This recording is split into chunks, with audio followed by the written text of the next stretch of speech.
लोग गरीबी में पैदा होते हैं, कुछ अमीरी में पैदा होते हैं, तो ये सारा खेल कर्मों का है। बिल्कुल कर्मों का है। पूर्व जन्म के कर्मों से सिंपल है जी। इसको बहुत मैं रिफाइन, बहुत आसान तरीके से समझाने की कोशिश करूँगा। ये हम लोगों ने, मैंने भी जब ग्रंथों को पढ़ा, कुछ चीज़ों को पढ़ा, कुछ लोगों का संग किया, अच्छे अच्छे संतों से कनेक्शन हुआ, उनसे समझने की कोशिश की कि जन्म के साथ ये कैसे डिसाइड हुआ। तो बस सिंपल सा उनका आंसर है कि समझ लो कि स्टॉक दो पड़े हैं भगवान के पास, जो कि चित्रगुप्त जी एक रजिस्टर बना रहे हैं। सुई की नोक याद रखें सभी लोग, धरती पर अगर हमारे जीवन में कुछ भी हो रहा है तो उस परम पिता के टेबल से अप्रूव होकर हो रहा है। वो नहीं चलेगी। बिना उनकी पेन के कुछ नहीं चल रहा। ये ना कोई सोचे कि उनकी अप्रूवल नहीं है। मिल रहा है तो अप्रूवल है, नहीं मिल रहा है तो भी अप्रूवल है। इसको ऐसे समझ लें, जो मिला वो हरि प्रसाद, जो ना मिले वो हरि इच्छा, तो जीवन सुखमय है। चलिए आते हैं बात कर्मों पे। तो अच्छे कर्म और बुरे कर्म का बहुत बड़ा स्टॉक पड़ा है, जो 84 लाख जोनियों में हम इकट्ठे कर रहे हैं। ठीक है जी। उसमें से भगवान ने जन्म देने टाइम क्या डिसाइड क्या किया, कुछ अच्छे उठा लो, कुछ बुरे उठा लो, और इनको इकट्ठा करके एक जन्म दे दिया। अब अच्छे अगर ज़्यादा उठ गए और बुरे कम उठ गए तो बेनिफिट मिल गया। अच्छे घर में जन्म ले लिया, माता पिता धनवान मिल गए, लग्जूरियस लाइफ मिल गई, जीवन ऐसा मिल गया।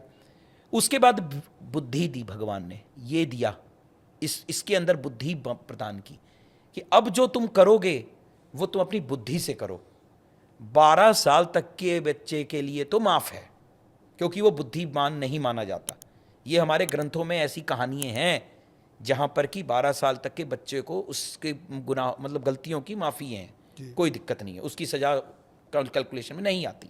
12 के बाद विवेक और बुद्धि जाग जाएगी, तो उसके हर किए कराए की एक्टिविटीज़ पर एक रिकॉर्ड चल रहा है, और वो रिकॉर्ड देख रहा है कि क्या पॉजिटिव है और क्या नेगेटिव है।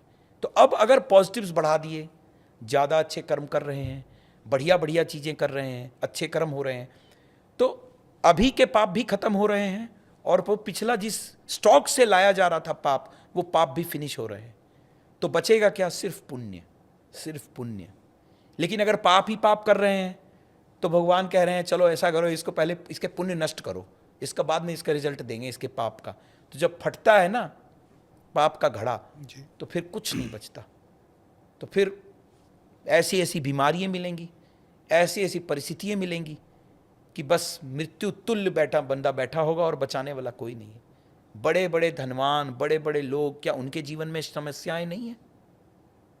कोई ये सोच ले कि धन बहुत उपार्जित हो जाएगा उसके जीवन में समस्या नहीं है, ऐसा कुछ नहीं है।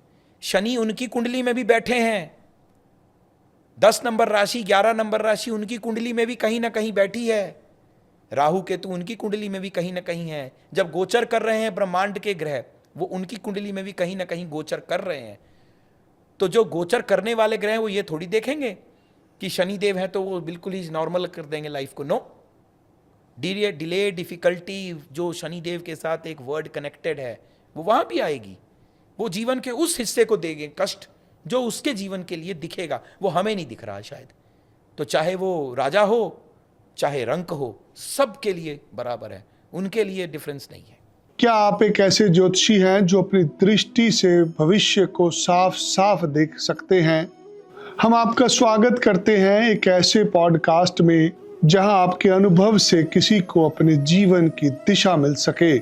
हम चाहते हैं आपकी विद्या को लाखों लोगों तक पहुंचा सके।